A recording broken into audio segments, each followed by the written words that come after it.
Truck refrigeration. आज की video में हम ट्रक रेफ्रिजरेशन सिस्टम के बारे में तफसील से जानेंगे, जो खुराक, फूड, अद्वियात, मेडिसन और दीगर हसास अशिया सेंसिटिव थिंग्स को महफूज तरीके से एक जगह से दूसरी जगह मुंतकिल करने के लिए इस्तेमाल होता है। तो हमारा जो पहला पॉइंट है जिस पर हम डिस्कस करेंगे वो है ट्रक रेफ्रिजरेशन का तारुफ। Introduction of truck refrigeration system. Truck refrigeration एक ऐसा कूलिंग सिस्टम है जो रेफ्रिजरेटेड ट्रक या रिफर ट्रक में नस्ब या इंस्टॉल किया जाता है। इसका बुनियादी मकसद अशिया को मतलूबा दर्जा हरारत पर रखना और ट्रांसपोर्ट के दौरान ख़राब होने से बचाना है।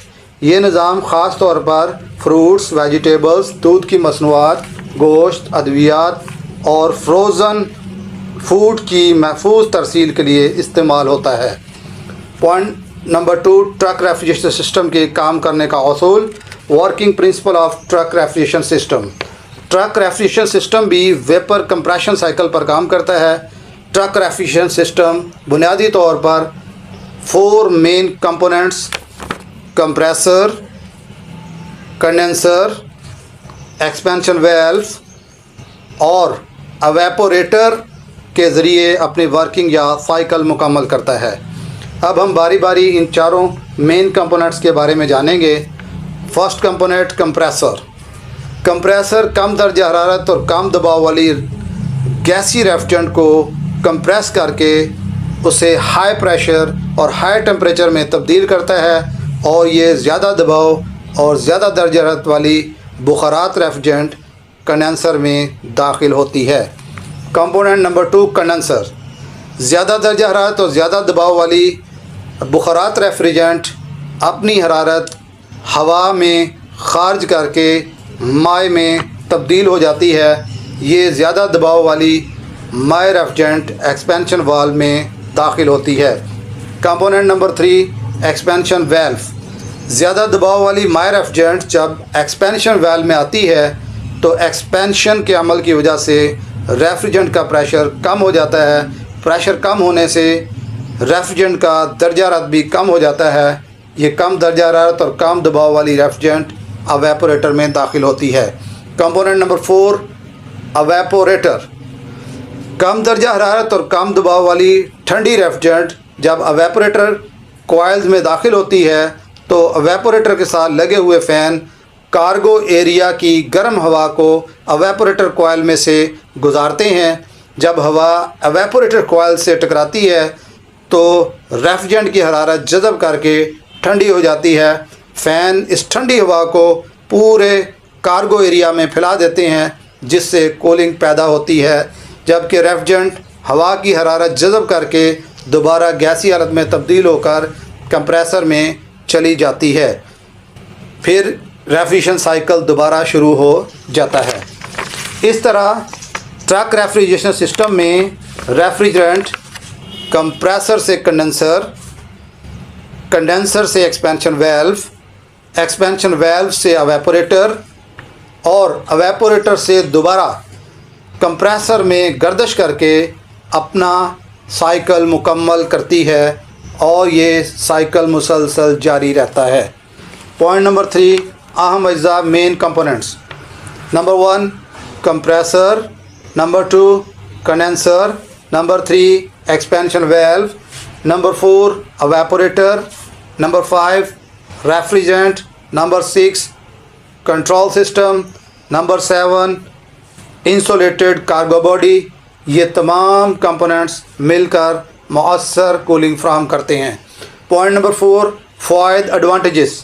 ट्रक रेफ्रिजरेशन के फ़ायदे ये हैं। नंबर 1 अशिया और सामान को मुस्तकिल दर्जा हरारत पर रखता है। नंबर 2 खुराक और अद्वियात को महफूज रखता है। नंबर 3 मसनूआत की शेल्फ़ लाइफ बढ़ाता है। नंबर 4 सामान को ख़राब होने से बचाता है। नंबर 5 तवील फासले तक महफूज तरसील मुमकिन बनाता है। नंबर 6 सार्फिन का एतमाद बढ़ाता है। पॉइंट नंबर 5 इस्तेमालात एप्लीकेशंस। ट्रक रेफ्रिजरेशन दर्ज शोबों में इस्तेमाल होता है। नंबर 1 फ्रूट्स और वेजिटेबल्स کے شعبے میں، نمبر 2 ڈیری پروڈکٹس میں، نمبر 3 گوشت، پولٹری اور سی فوڈ کے شعبے میں، نمبر 4 فارماسیوٹیکل ویکسینز کے شعبے میں، number 5 frozen food ice cream distribution میں، نمبر 6 فلاورز اور چاکلیٹ کی ٹرانسپورٹیشن میں۔ Point number 6 capacity, truck refrigeration کی کیپیسٹی ٹرک کے سائز، انسولیشن، ماحول کے درجہ حرارت اور لوڈ کی مقدار پر منحصر ہوتی ہے۔ عام طور پر سمال ٹرک کی کیپیسٹی 10 مکعب میٹر سے 20 مکعب میٹر، جبکہ ٹیمپریچر رینج +2 ڈگری سیلسیس سے +8 ڈگری سیلسیس تک ہوتی ہے۔ میڈیم ٹرک 20 مکعب میٹر سے 40 مکعب میٹر تک، جبکہ ٹیمپریچر -20 ڈگری سیلسیس سے +8 ڈگری سیلسیس تک ہوتا ہے۔ لارج ٹرک 40 کیوبک میٹر سے 70 کیوبک میٹر تک، جبکہ ٹیمپریچر -20 ڈگری سیلسیس سے +8 ڈگری سیلسیس تک ہوتا ہے۔ Multi temperature truck custom sized ہوتے ہیں اور یہ ملٹیپل ٹیمپریچر زونز پر کام کرتے ہیں۔ پوائنٹ نمبر 7 اہم note, important note. First note, اشیاء سامان لوڈ کرنے سے پہلے ٹرک پری کول کریں۔ 2.2 ایئر سرکولیشن کے راستے بند نہ کریں۔ پوائنٹ 3 دروازے غیر ضروری طور پر کھلے نہ چھوڑیں۔ پوائنٹ 4 ریفریجرینٹ اور سسٹم کی کارکردگی کو باقاعدگی سے چیک کریں۔ پوائنٹ 5 انسولیشن اور دروازوں کی سیلنگ درست حالت میں رکھیں۔ پوائنٹ 6 سسٹم کی لانگ لائف اور پراپر آپریشن کے لیے مینٹیننس شیڈول پر عمل درآمد یقینی بنائیں۔ Point number 8 last point, conclusion حاصل کلام۔ ٹرک ریفریجریشن جدید کولڈ چین ٹرانسپورٹ کا ایک اہم حصہ ہے جو خوراک، ادویات اور دیگر حساس مصنوعات کو محفوظ اور معیاری حالت میں منزل مقصود تک پہنچانے میں اہم کردار ادا کرتا ہے۔ Thank you so much.